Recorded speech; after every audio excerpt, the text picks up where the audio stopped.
देखो third question है, the cost of 2 kg of apples and 1 kg of grapes on one day was found to be 160 रुपए, है ना। 2 kg Apple और 1 kg ग्रेप्स का जो कॉस्ट है 160 रुपीज है।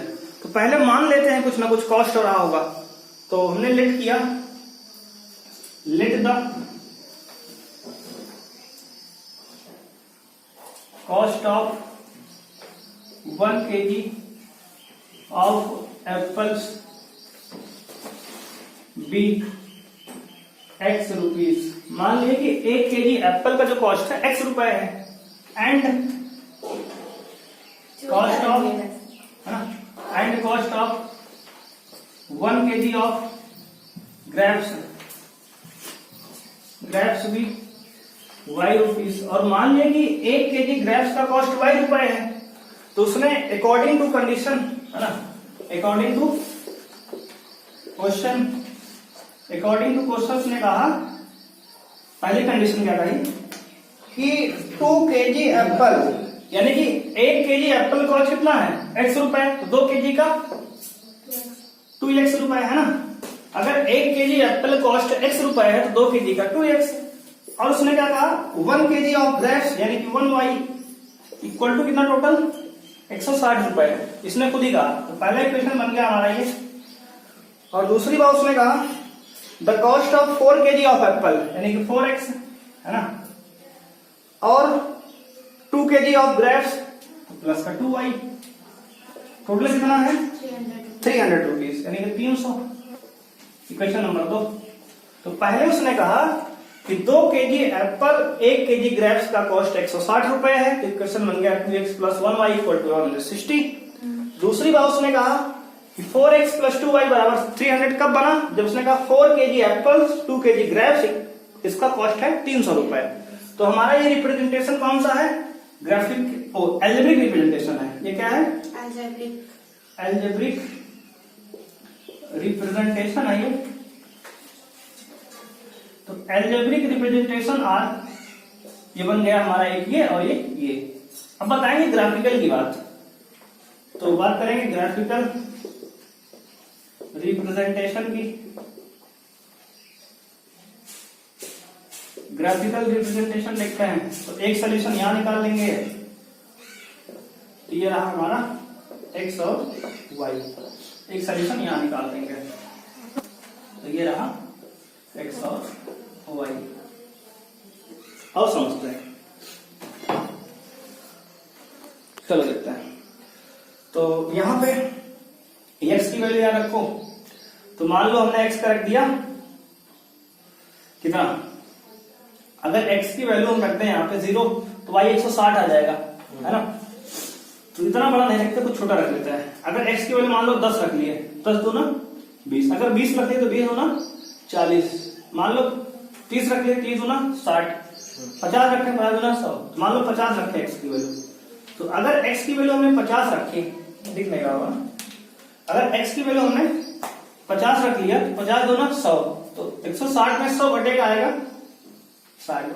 अगर x की 50 तो y आएगा 60। अगर इसका रखना 50 तो यहां से 110 आएगा, तो फ्रैक्शन में आ जाएगा। तो मान लो हमने x की रख लिया अपनी बार, x की रख लिया कोई दूसरी वैल्यू, मान लो रख लिया अपनी बार 70, है ना।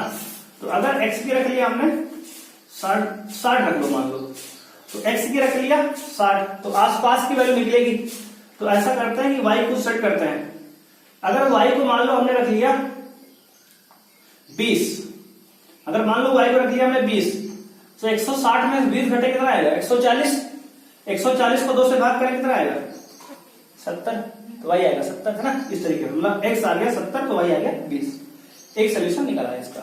अब देखो इसमें x की वैल्यू यहां रख लो, क्या रखते हैं पहले, तो मान लेते हैं रख लीजिए अगर हम यहाँ पे अगर रखने 50 तो 50 रखेंगे, अगर ये तो 5 चौक 20 200, है ना। तो अगर 5 चौक 20 200 होगा तो 300 में 200 घटेगा आएगा 100, 100 को 2 से भाग करेंगे आएगा 50, 50 से 50 आया। बात समझ में आ रही ना। अगर हमने x को 50 रखा तो 5 चौक 20 200, 300 में 200 घटा 100 आया, तो 100 को 2 से भाग करेंगे 50 आया। अगर इस तरह समझ में नहीं आ रहा तो हम लिख देते हैं तो 4 गुणे 50 प्लस 2y बराबर 300 लिख के दिखा दे रहे हैं। तो 4 पंचे 20, 200 प्लस 2y बराबर 300 है ना। तो अगर यहाँ से 2y निकालेंगे तो 300 में 200 कटेगा 100, तो y कितना आएगा 50 है ना। ऐसे तो ऐसे भी कर सकते हो। अगर मान लो x अब की बार क्या रखें, y कुछ रख लो।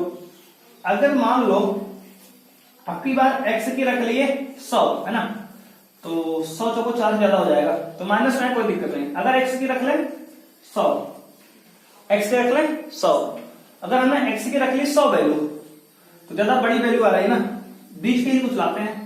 तो मान लो रख लिए 60, 6 चौको 24। अगर मान लो इसके रख लिए 60, तो अगर इसकी 60 रखेंगे तो कितना आएगा, 60 जुड़े 4 और प्लस 2y बराबर 300, तो इसका आएगा 2y बराबर 300 माइनस 6 चौके 24 240, तो यहां से 2y बराबर 60, तो y बराबर 30 है ना।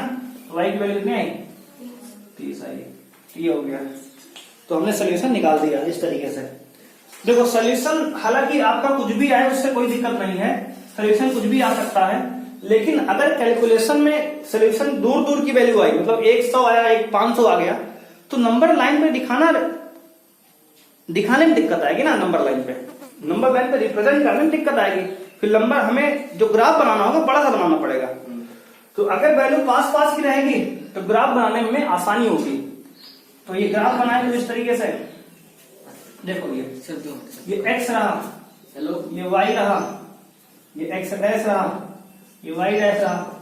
अब x में 50 तो y में 60, तो 1 यूनिट बराबर 10 मान लो।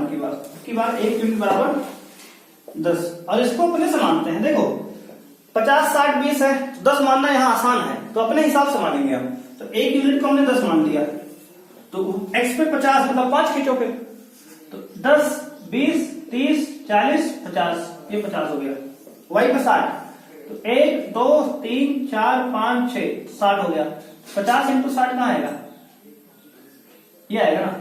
ये हो गया 50 इंटू 60, तो हो गया 50 कामा 60, ये हो गया 1.50 कामा 60। अब देखो यहाँ x पे 70 y पे 20, तो x पे 70 देखो 1 2 3 4 5 6 7, ये 70 है, y पे 20 मतलब ये तुम्हारा ये 20 ये है, ये क्या 70 कामा 20, ये दूसरा पॉइंट। इसी को मिला दो। सर इसमें अल्फा बीटा गामा पूछ रहा है क्या? नहीं तो कहां अल्फा निकालेंगे यार, ये रही इक्वेशन है ना। कौन सी वाली लाइन है, 2x प्लस दिखा दें यहाँ पे 2x प्लस ये लाइन कौन सी है, ये है 2x प्लस प्लस y बराबर 160, ये वाली इक्वेशन है ये, है ना। दूसरी देखो x की वैल्यू 50 तो y 50, तो 1 2 3 4 5 ये 50 है। y देखो 1 2 3 4 5 50 ये देखो 50 का 50 ये है, ये 50 का 50 ये हो गया है ना। और ये x पे 60 y पे 30, तो x पे 60 ये हो जाएगा, y पे 30 तुम्हारा कहां जाएगा, तो 1 2 3,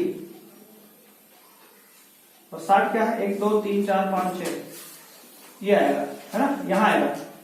ये वाला कौन सा पॉइंट है, 60 कामा 30, 60 कामा 30, एक पॉइंट ये है और एक पॉइंट ये है, तो ये भी ऐसे ही जाएगा पैरेलल है ना, ऐसे ऐसे जाएगा। ये तो पक्का नहीं, ये नहीं चेक कर लेते कटेगा नहीं कटेगा। कितना ये वाला लाइन है 4x प्लस 2y बराबर 300, ये दूसरा इक्वेशन हो गई, बस ये दिखा दिया ठीक है।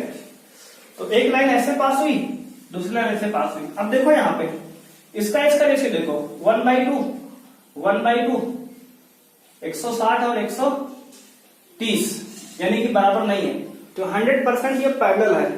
क्यों है, क्योंकि यहाँ पे a1 बटे a2 बराबर b1 बटे b2 आ जाएगा, लेकिन c1 बटे c2 बराबर नहीं है, चेक कर लो। तो ये पैरेलल लाइन है, कितनी लाइन है, पैरेलल है।